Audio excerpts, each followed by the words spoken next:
De la fin des années 1960 à la fin des années 80, la France a foisonné d'initiatives locales, territoriales. Sans parler de révolution culturelle, et courir ainsi le risque de ne pas être compris, il s'agit bien de mesurer que le développement local n'est pas qu'institutionnel ou qu'un catalogue de projets.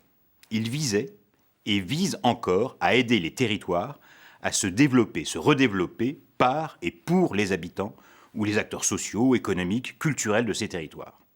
Si tu cherches une main secourable, regarde au bout de tes bras, il y en a deux. Ce bouillonnement territorial s'est institutionnalisé dans les intercommunalités le plus souvent. Mais ce ne sont pas les intercommunalités, dans la plupart des cas, qui l'ont initié, ce bouillonnement. Comme l'avait écrit Gérard Laugier, ancien directeur du remarquable service de la Caisse des dépôts et consignations Mairie-Conseil, devenu Territoire-Conseil, l'intercommunalité doit être au service du projet de territoire, c'est assez explicite.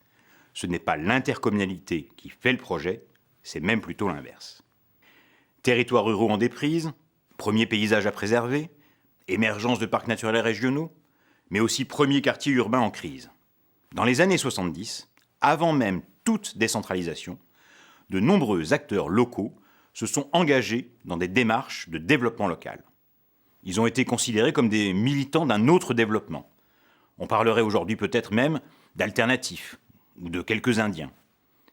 Christian Debrie, dans le monde diplomatique, parlait de l'improbable alliance libérale-libertaire.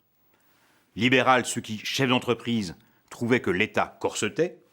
Libertaire, ceux qui, acteurs culturels, trouvaient qu'ils n'avaient pas plus besoin de Dieu que de maître ou d'État.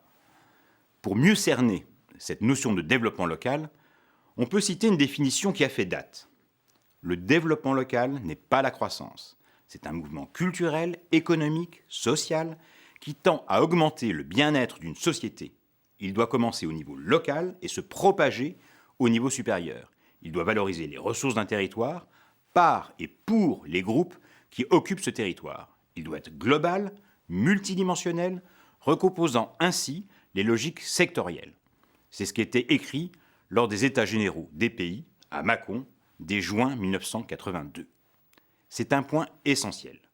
On peut regarder ces questions de territoire, d'organisation comme quelque chose de technique, où l'on peut percevoir la dimension culturelle, politique. Depuis Aristote, l'on sait que est politique ce qui est relatif à un monde commun et qui ne peut être le privilège de personne. Depuis le 8e siècle avant notre ère, où les Grecs inventèrent la cité, comme projet de vivre ensemble avec des règles et usages qui s'opposent à la barbarie. Le développement local est politique, mais n'est pas l'apanage des politiques.